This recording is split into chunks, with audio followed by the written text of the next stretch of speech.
अस्सलामुअलैकुम बिस्मिल्लाहिर्रहमानिर्रहीम। मेरा नाम है हमज़ा बिन जावेद।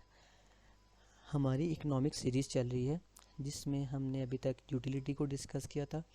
यूटिलिटी में हमने देखा था कि लेवल ऑफ सेटिस्फेक्शन को हम यूटिलिटी कहते हैं। अब हमने यूटिलिटी की डेफिनेशन को देखना है, उसकी टाइप्स को देखना है, उसकी टाइप्स को हमने डिस्कस करना है। अब सबसे पहले तो हम देखते हैं यूटिलिटी की डेफिनेशन होती है। अगर हम देखें तो यूटिलिटी की डेफिनेशन को अगर हम देखें तो वो ये है, it is the power ability of goods और services by which it can satisfy human wants. कोई भी चीज़ हो, गुड्स हो या सर्विसेज हो, उनमें वो एबिलिटी हो जो ह्यूमन वांट्स को सेटिस्फाई कर सकें, उनकी नीड्स को कंप्लीट कर सकें, उसको हम कहते हैं यूटिलिटी। दूसरी डेफिनेशन हम देखें, anything which has the ability to provide satisfaction to the consumer according to his desire या needs। अब सिंपल दोनों की डेफिनेशन का मतलब एक ही है कि कोई भी चीज़ हो, ठीक है, which has the ability to provide satisfaction to the consumer according to his desire। जो भी इंसान की नीड है या डिज़ायर है उसको पूरा करने की एबिलिटी हो, उसको सेटिस्फाई करने की एबिलिटी हो, तो उसको हम कहते हैं यूटिलिटी। अब हम आते हैं यूटिलिटी की टाइप्स और डेफिनेशन पे, सॉरी यूटिलिटी की टाइप्स पे। सबसे पहले तो हमने देखा है कि यूटिलिटी की जो टाइप्स हैं उसको समझना क्यों ज़रूरी है, उसका कॉन्सेप्ट होना क्यों ज़रूरी है। यूटिलिटी की दो टाइप्स होती हैं, total utility and marginal utility. अब हमें दोनों को समझना इसलिए ज़रूरी है क्योंकि हमारा जो नेक्स्ट लेक्चर है इकनॉमिक्स का वो है law of diminishing marginal utility. अब उसको समझने के लिए हमें टोटल यूटिलिटी का भी पता होना चाहिए और मार्जिनल यूटिलिटी का भी पता होना चाहिए, क्योंकि ये दोनों यूटिलिटी उसी law of diminishing marginal utility में फॉल करती हैं। अब हम इन दोनों को वन बाय वन देखते हैं। टोटल यूटिलिटी लफ्ज़ से पता चल रहा है, total utility derive from all units, मतलब कि हम जो हर यूनिट जब यूज़ करते हैं उसकी जो यूटिलिटी हमारे पास आती है, जो यूटिलिटी हमें मिलती है, यूटिलिटी हम कंज्यूम करते हैं, तो उनका जो टोटल होता है उसको हम कहते हैं टोटल यूटिलिटी।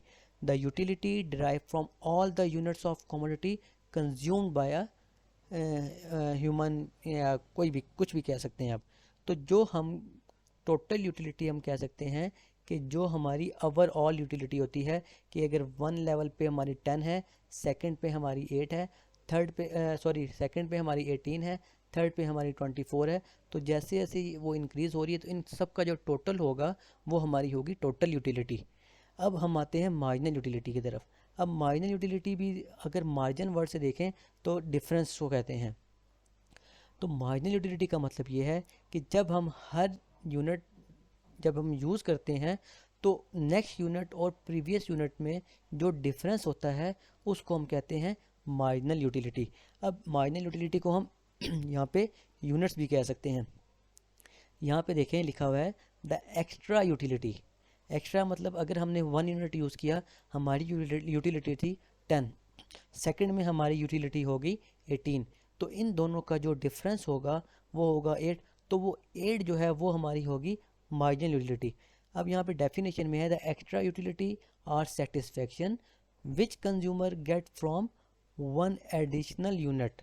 जैसे मैंने बताया था कि 1 यूनिट के बाद जो दूसरा यूनिट यूज़ करेंगे उन दोनों में जो डिफरेंस होगा उसको हम कहेंगे marginal utility. One additional unit of a specific product is called marginal utility. ये हमारी total utility and margin utility की डेफिनेशन होगी। अब हम इसको एक छोटे से टेबल से और एग्जांपल से समझते हैं। अब ये हमारे पास एक छोटा सा टेबल है।